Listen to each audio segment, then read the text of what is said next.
ప్రధానంగా కాంగ్రెస్ పార్టీ అధికారంలోకి వచ్చిన తర్వాత ప్రధానంగా కాంగ్రెస్ పార్టీ ముందున్న మెయిన్ కేసులు అంటే ఇవే.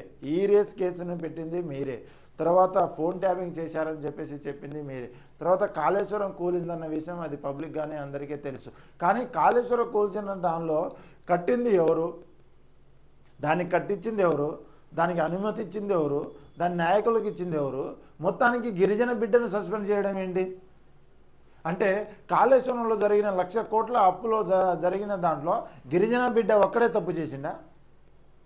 అంటే ఎవరి మీద చేసినా గిరిజనులకు ఆ అబండం మొత్తం గిరిజనుల మీద వేస్తే వాళ్ళు మాట్లాడారని చెప్పేసి జరుగుతూ ఉందా? ఈ మధ్య కాలంలో చూస్తున్నాం, కొద్దో గొప్ప కష్టంలో అడవులలో ఉండి బయటికి వచ్చి కష్టపడి చదువుకొని ఏదో చిన్నపాటి ఉద్యోగాలు చేసుకున్న వాటి చేసుకొని జరుగుతుంటే మరి గిరిజనుల ఎందుకు టార్గెట్ చేసి ఏసీబీ దాడులు నడుస్తూ ఉన్నాయి? గిరిజనుల టార్గెట్ అది కూడా ఎక్కువ కాదు, 1,000 రూపాయలు, 1,500, 2,000 రూపాయలలో గిరిజనుల టార్గెట్లుగా గిరిజనుల పైన ఎందుకు ఏసీబీ దాడులు జరుగుతున్నాయి? అంటే గిరిజనులు కాంగ్రెస్ పార్టీకి ఓటు వేసి గెలిపించడమే చేసిన తప్పైందా? లేకపోతే గిరిజనులు ఓన్లీ ఓటు బ్యాంకులోనే ఉండాలి, గతంలో ఉన్నట్టు అడవులలోనే ఉండాలని చెప్పేసి అనుకుంటున్నారా? ఇక్కడ ఏమవుతుందంటే దాదాపుగా గిరిజనులలో ఉన్న ఎక్కువ శాతం మంది ఉద్యోగస్తులు కావచ్చు, ఎక్కువ శాతం మంది జనాలలో కావచ్చు,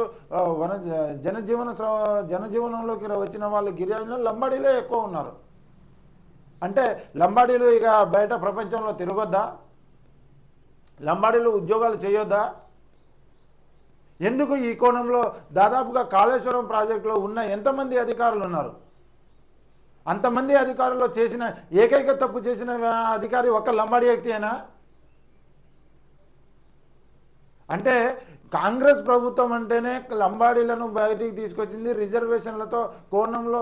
నిజంగా చెప్తున్నాను, కాంగ్రెస్ లంబాడీలు ఇలా జనజీవనంలోకి వచ్చి ఉద్యోగాలు ఐఏఎఫ్ఎస్లు, ఐఆర్ఎస్లు, ఐపీఎస్లు, ఈ విధంగా ఎంఆర్ఓలు, తర్వాత ఎంపీడీఓలు, ఇలా అన్ని ఉద్యోగాలు సాధించడానికి ముఖ్య కారణం కాంగ్రెస్ పార్టీ ఇచ్చిన రిజర్వేషన్. మరి అదే కాంగ్రెస్ పార్టీ నాయకులకు, ఆ నాయకులకు ఎవరు కాంగ్రెస్ పార్టీ గుర్తు కనబెడితే చాలు లంబాడీలకు ఇది ఏ నాయకుడు అనేది చూడని పరిస్థితి ఉంది. అలా కాంగ్రెస్ పార్టీని భుజాన పెట్టుకొని నడుస్తున్న లంబాడీలకే ఇదే కాంగ్రెస్ పార్టీ ప్రభుత్వం ఎందుకు అన్యాయం చేస్తుంది?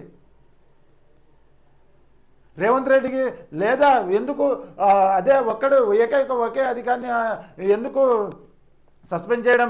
మిగతా అధికారులు లేరా?